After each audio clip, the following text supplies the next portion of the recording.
നമസ്കാരം.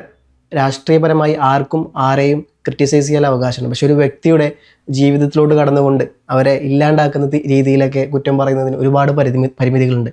നമ്മൾ നോക്കിക്കഴിഞ്ഞാൽ നമുക്ക് ഒരുപാട് മുഖ്യധാര മാധ്യമങ്ങളുണ്ട്, അതുപോലെ ഓൺലൈൻ ചാനലുകളുണ്ട്. പക്ഷേ ഈ എല്ലാ മാധ്യമങ്ങളും അല്ലെങ്കിൽ ഈ പറഞ്ഞ പോലെ മുഖ്യധാര ഓൺലൈൻ ചാനലുകളൊന്നും ഇത്തരത്തിലുള്ള ഒരു വ്യക്തിയുടെ പേഴ്സണൽ കാര്യങ്ങളൊന്നും ഡിസ്ട്രോയ് ചെയ്യാനോ അല്ലെങ്കിൽ അവരെ കുറ്റപ്പെടുത്താനോ നിൽക്കാറില്ല. പക്ഷേ ഒട്ടുമിക്ക മാധ്യമങ്ങളും ഇപ്പോൾ അത്തരത്തിലോട്ട് പോകുന്നു എന്നുള്ളൊരു കാര്യം സത്യാവസ്ഥയാണ്. ഞാൻ പറഞ്ഞു വന്നത് മറ്റൊന്നുമല്ല, നമ്മുടെ നിലവിലുള്ള ശ്രീമതി ടീച്ചറുടെ കാര്യമാണ് പറഞ്ഞു വന്നത്. ഇപ്പം ശ്രീമതി ടീച്ചർക്കെതിരെയുള്ള ഏറ്റവും വലിയൊരു ആരോപണം ഇപ്പോൾ വന്നിട്ടുള്ളത് നമ്മൾ നോക്കിക്കഴിഞ്ഞാൽ മനസ്സിലാവും. ശ്രീമതി ടീച്ചറുടെ ഭർത്താവിൻ്റെ പേരിൽ മരിച്ചിട്ടുണ്ട്. പക്ഷേ വേറൊരു ഭർത്താവിൻ്റെ പേരിൽ വേറൊരു ആളുടെ പേരിൽ ഈ പറഞ്ഞ പോലെ പെൻഷൻ വാങ്ങുന്നു എന്നുള്ള തരത്തിലേക്കാണ് ഇപ്പോൾ വലിയ ആരോപണം നിലവിലുള്ളത്. നമ്മൾ നോക്കിക്കഴിഞ്ഞാൽ മനസ്സിലാവും, അദ്ദേഹത്തിൻ്റെ ഭർത്താവ് മരിച്ചിട്ട് ഏകദേശം 10 മാസം കഴിയുന്നു. പിന്നെ മറ്റൊരാളുടെ ശ്രീമതി ടീച്ചർ മറ്റൊരാളുടെ ഭാര്യയാണെന്ന് കാണിച്ചുകൊണ്ടാണ് ഈ പെൻഷൻ വാങ്ങുന്നു എന്നുള്ള തരത്തിലെല്ലാം ജനൻ TV, അതേപോലെ തന്നെ Karma news, Bharat news, Bharat live, Sudinam പത്രം പോലത്തെ ഒട്ടുമിക്ക മാധ്യമങ്ങളും ഇത്തരത്തിലുള്ള കാര്യങ്ങളോട് പോകുന്നത്. ശ്രീമതി ടീച്ചറുടെ രാഷ്ട്രീയം എന്തോ ആയിക്കോട്ടെ, ഒരു ഇടതുപക്ഷത്തിൻ്റെയോ അല്ലെങ്കിൽ മറ്റേത് പാർട്ടിയോ ആയിക്കോട്ടെ, പക്ഷേ അത് ഈ പറഞ്ഞ പോലെ ക്രിട്ടിസൈസ് ചെയ്യാനുള്ള അവകാശം എല്ലാവർക്കും ഉണ്ട്. ഏതെങ്കിലും കാര്യങ്ങൾ തെറ്റായി ചെയ്താൽ, ഏതെങ്കിലും കാര്യങ്ങൾ യോജിക്കാത്ത തരത്തിൽ ചെയ്താൽ അവരെ ക്രിട്ടിസൈസ് ചെയ്യാനുള്ള അവകാശം അല്ലെങ്കിൽ മാധ്യമപ്രവർത്തകർ കൃത്യമായിട്ടുണ്ട്. അവർ ചെയ്ത കാര്യങ്ങൾ നല്ലതാണെങ്കിൽ നല്ലതെന്നും മോശമാണെങ്കിൽ മോശമെന്നും പറയാനുള്ള എല്ലാവിധ അവകാശങ്ങളും എല്ലാവിധ മാധ്യമങ്ങൾക്കും ഉണ്ട്. പക്ഷേ അത് ഇല്ലാത്ത കാര്യങ്ങൾ പറഞ്ഞുകൊണ്ടാവരുത്. ഇപ്പോൾ നമ്മൾ നോക്കിക്കഴിഞ്ഞാൽ ഇതിൻ്റെ ഒരു സത്യാവസ്ഥ എന്താണെന്ന് വെച്ച് കഴിഞ്ഞാൽ, മുൻ MLA PR കൃഷ്ണൻ്റെ ഭാര്യയുടെ പേരും അതുപോലെ തന്നെ PK ശ്രീമതി എന്നായിരുന്നു എന്നുള്ളതാണ്. അവരും ഈ പറഞ്ഞ പോലെ ഒരു അധ്യാപകയായിരുന്നു. അപ്പം രണ്ടുപേരും തമ്മിൽ ഒരുപാട് സാമ്യതകളുണ്ട്. രണ്ടുപേരുടെയും പേരൊന്നാണ്. അതേപോലെ തന്നെ എന്താ പറയുക, രണ്ടുപേരുടെ പാഷൻ, രണ്ടുപേരും ടീച്ചറായിരുന്നു എന്നുള്ളതാണ് അതിൻ്റെ ഒരു സത്യാവസ്ഥ. അപ്പം അതിൻ്റെ പേരിലാണ് ഈ പറഞ്ഞ പോലെ ഈ കർമ്മ ന്യൂസും മറ്റ് ചാനലുകളും ശ്രീമതി ടീച്ചർക്കെതിരെ ഇത്തരത്തിലുള്ള വലിയ തരത്തിലുള്ള ആരോപണങ്ങളുമായി മുമ്പോട്ട് വരുന്നത്. പക്ഷേ ഇതിന് മറുപടിയായി ശ്രീമതി ടീച്ചർ തന്നെ പറഞ്ഞിട്ടുണ്ട്, യാതൊരുവിധ അന്വേഷണവും ഇല്ലാതെ വരുന്ന ഈ വാർത്തകളെ കുടുംബത്തിനുള്ളിൽ തന്നെ വലിയ തരത്തിലുള്ള പ്രശ്നങ്ങൾ ഉണ്ടാക്കുന്നുണ്ടുള്ളത് ശ്രീമതി ടീച്ചർ കൃത്യമായി പറഞ്ഞിട്ടുണ്ട്. അപ്പം ഒരാളുടെ വ്യക്തിയുടെ ജീവിതത്തിലോട്ട് കടന്നിട്ട് ഇത്തരത്തിൽ ഇല്ലാത്ത കാര്യങ്ങളൊക്കെ പടച്ചു വിടുമ്പോൾ അവരുടെ രാഷ്ട്രീയ ഭാവി അതെന്തോ ആയിക്കോട്ടെ, അത് ഇല്ലാണ്ടാകുന്നു. പക്ഷേ ഈ പറഞ്ഞ പോലെ അവർ കുടുംബത്തിലെ മറ്റ് ആൾക്കാരുടെ മുമ്പിൽ എങ്ങനെ നോക്കും എന്നുള്ള വലിയ തരത്തിലുള്ള ഒരു ചോദ്യചിഹ്നം അവിടെ നിൽക്കുന്നുണ്ട്. മാത്രമല്ല, ഇപ്പോൾ ഇതുമായി ബന്ധപ്പെട്ട് ഈ പറഞ്ഞ പോലെ ശ്രീമതി ടീച്ചർ വലിയ തരത്തിലുള്ള നിയമ നടപടികളിലോട്ട് പോകും എന്നുള്ള വാർത്തയും വരുന്നുണ്ട്.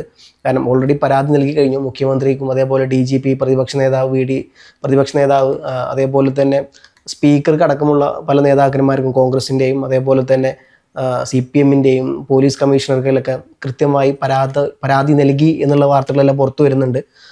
ഇതുകൂടാതെ തന്നെ മാനനഷ്ട കേസിന് ഫയൽ ചെയ്യും എന്നുള്ള കാര്യം ശ്രീമതി ടീച്ചർ കൃത്യമായി വ്യക്തമാക്കിയിട്ടുണ്ട്. അപ്പോൾ ഇത്തരത്തിലുള്ള ഒരു വ്യക്തിയുടെ ജീവിതത്തിലോട്ടുള്ള കടന്നുകയറ്റ മാധ്യമപ്രവർത്തകരിൽ എല്ലാവിധ ഭരണഘടനയുടെ ആർട്ടിക്കിൾ 19 പ്രകാരം ഈ പറഞ്ഞ പോലെ അവകാശങ്ങളുണ്ടെങ്കിലും പക്ഷെ ഒരു വ്യക്തിയുടെ പേഴ്സണൽ കാര്യത്തിലോട്ട് കടന്നു കയറുന്നു എന്നുള്ള വലിയ പ്രശ്നം അവിടെ കിടക്കുന്നുണ്ട്. മാത്രമല്ല, ഇതുമായി ബന്ധപ്പെട്ട് പിന്നീട് ശ്രീമതി ടീച്ചർ പറഞ്ഞ കാര്യം, ഇതുമായി ഇനി പുറകോട്ടില്ല എന്നുള്ളതാണ്. പല പ്രശ്നങ്ങളും ഇതിന് മുമ്പ് ഉണ്ടായിട്ടുണ്ട് എന്നുള്ളതും. പക്ഷെ അതൊന്നും ഈ പറഞ്ഞ പോലെ താൻ കേസിനോ മറ്റു കാര്യങ്ങൾക്കൊന്നും പോയിട്ടില്ല. പക്ഷേ ഇനി ഇത്തരത്തിലുള്ള ഒരു സാധനം ഉണ്ടാവില്ല എന്നുള്ളതും, ഇതൊരു വിട്ടുവീഴ്ച ചെയ്താൽ ഭാവിയിൽ ഇത്തരത്തിലുള്ള വീണ്ടും സ്ത്രീകൾക്കെതിരെയുള്ള പ്രവർത്തനങ്ങളുമായി ബന്ധപ്പെട്ട് ഇത്തരത്തിലുള്ള ചാനലുകൾ വീണ്ടും രംഗത്ത് വരും എന്നുള്ളത് കൊണ്ട് തന്നെ ഇതുമായി ബന്ധപ്പെട്ടുകൊണ്ട് ഇനിയൊരു പുറകോട്ട് പോക്ക് ഉണ്ടാവില്ല എന്നുള്ള കാര്യം വളരെ കൃത്യമായി തന്നെ ശ്രീമതി ടീച്ചർ പറഞ്ഞിട്ടുണ്ട്. മാത്രമല്ല, ഇതുമായി ബന്ധപ്പെട്ട് തന്നെ ഒരുപാട് തലത്തിൽ നിന്നുള്ള പിന്തുണ ശ്രീമതി ടീച്ചർക്ക് കിട്ടുന്നുണ്ട്. നമ്മൾ നോക്കിക്കഴിഞ്ഞാൽ സ്പീക്കർക്ക്, നമ്മുടെ നിലവിലെ UDF-ൻ്റെ സ്പീക്കർ, അതുപോലെ തന്നെ ഭരണ പ്രതിപക്ഷ അംഗങ്ങളടക്കമുള്ള പല നേതാക്കന്മാരും ഇത്തരത്തിലുള്ള പൂർണ്ണ പിന്തുണ ശ്രീമതി ടീച്ചർക്ക് കൊടുക്കുന്നുണ്ട്. ഈ പറയപ്പെട്ട ചാനലുകൾ, ഈ മുകളിൽ നമ്മൾ പരാമർശിച്ച പല ചാനലുകളുടെയും ഐഡിയോളജി എന്താണെന്നുള്ളത് എനിക്ക് തോന്നുന്നു 100 ശതമാനം ഈ ചാനലുകളും BJP-യുടെ ചാനലുകളാണ്. അപ്പം അവരാണ് ഇത്തരത്തിലുള്ള ഒരു സാധനം ശ്രീമതി ടീച്ചർക്കെതിരെ കൊണ്ടുവരുന്നത് എന്നുള്ളൊരു സംഭവം കിടക്കുന്നുണ്ട്. എന്നിരുന്നാൽ പോലും പാർട്ടി എന്തായിക്കോട്ടെ, ചാനലുകൾ ഇത്തരത്തിലുള്ള കാര്യങ്ങൾ ചെയ്യുമ്പോൾ ഒന്നുകൂടിയും സൂക്ഷിച്ചിട്ട് വേണം കാര്യങ്ങൾ ചെയ്യാൻ. ഇനിയിപ്പോൾ നമ്മൾ ഈ പറഞ്ഞ പോലെ ആരായിരുന്നു ശ്രീമതി ടീച്ചർ നോക്കിക്കഴിഞ്ഞാൽ CPIM-ൻ്റെ കേന്ദ്ര കമ്മിറ്റി അംഗവും അതുപോലെ തന്നെ മുതിർന്ന ഒരു നേതാവ് കൂടിയാണ്. മാത്രമല്ല, 2006 മുതൽ 2011 കാലഘട്ടത്തിൽ കേരളത്തിലെ ആരോഗ്യം അതുപോലെ തന്നെ കുടുംബക്ഷേമ വകുപ്പുകൾ മന്ത്രി കൂടിയായിരുന്നു ഈ പറയപ്പെട്ട പോലെ ശ്രീമതി ടീച്ചർ. അതുപോലെ തന്നെ ജനപ്രതിനിധിയായിരുന്നു.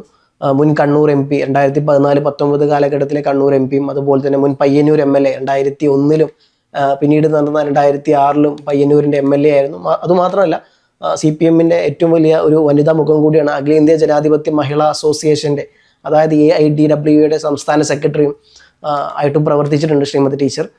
മാത്രമല്ല ഒരു സ്കൂളിൻ്റെ ഹെഡ് മാഷായിട്ടും ടീച്ചറായിട്ടും എല്ലാം വർക്ക് ചെയ്തിട്ടുണ്ട്. അപ്പോൾ ഇത്തരത്തിൽ വലിയ തരത്തിലുള്ള രാഷ്ട്രീയ ഭാവിയുള്ള അല്ലെങ്കിൽ സമൂഹത്തിൽ കൃത്യമായി ഇടപെട്ടിട്ടുള്ള, അത് ഏത് പാർട്ടി ആയിക്കോട്ടെ, അത് BJP യോ CPM ഓ അല്ലെങ്കിൽ കോൺഗ്രസ്സോ ലീഗോ ആരുമായിക്കോട്ടെ, ഇത്തരത്തിലുള്ള ഒരു വ്യക്തിയുടെ കുടുംബജീവിതത്തിലോട്ട് കടന്നു കയറി അവർക്കെതിരെ ഇല്ലാത്ത ഇത്തരത്തിലുള്ള ആരോപണങ്ങൾ നിങ്ങളൊന്ന് ആലോചിച്ച് നോക്കണം. അവർ പറഞ്ഞത് ഇത്തരത്തിൽ ഈ മാധ്യമങ്ങൾ പറയുന്നത് ശ്രീമതി ടീച്ചർ ഈ പറഞ്ഞ പോലെ മറ്റൊരു ഭർത്താവിൻ്റെ പേര് പറഞ്ഞ് പെൻഷൻ പൈസ വാങ്ങി കഴിക്കുന്നു എന്നുള്ളതാണ് പറയുന്നത്.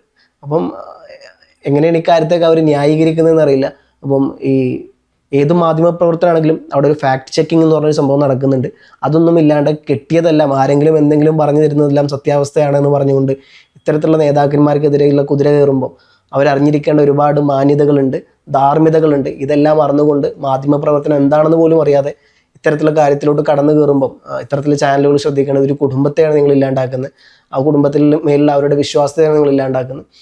എന്തായാലും വരും ദിവസങ്ങളിൽ ഇത് വലിയ തരത്തിൽ ചർച്ചാ വിഷയമാകും എന്നുള്ള കാര്യം ഉറപ്പാണ്. കാരണം ശ്രീമതി ടീച്ചർ ഓൾറെഡി ഈ വിഷയവുമായി ബന്ധപ്പെട്ട് മുഖ്യമന്ത്രിക്ക് പരാതി നൽകി കഴിഞ്ഞു. മുഖ്യമന്ത്രി VD സതീശൻ അത് പറഞ്ഞിട്ടുണ്ട്. ഇതുമായി ബന്ധപ്പെട്ട നടപടിയിലോട്ട് പോകുമെന്നുള്ളതും ആഭ്യന്തര വകുപ്പിലോട്ട് കാര്യങ്ങൾ കൈമാറിയിട്ടുണ്ടെന്നും VD സതീശൻ കൃത്യമാക്കി കഴിഞ്ഞിട്ടുണ്ട്. മാത്രമല്ല ഇതൊരു മാധ്യമങ്ങൾക്കുള്ള ഒരു കൂച്ചുവിലങ്ങിടാനുള്ള സമയം അതിക്രമിച്ചിരിക്കുന്നു എന്നുള്ളതാണ്. കാരണം നമുക്ക് ഏതൊരാളെയും ഈ പറഞ്ഞ പോലെ വിയോജിപ്പ് ആർക്കും എല്ലാ തരത്തിലും ഉണ്ടാവും. അത് രാഷ്ട്രീയപരമായിട്ടും എല്ലാ കാര്യങ്ങളും ഉണ്ടാവും. പക്ഷെ അത് ഈ പറഞ്ഞ പോലെ ഒരു വ്യക്തിയുടെ കുടുംബജീവിതത്തിൽ കയറിയിട്ട് ഇല്ലാത്ത കാര്യങ്ങൾ പറഞ്ഞുകൊണ്ടാവരുത് എന്ന് മാത്രം പറഞ്ഞുകൊണ്ട് അവസാനിപ്പിക്കുന്നു. നന്ദി.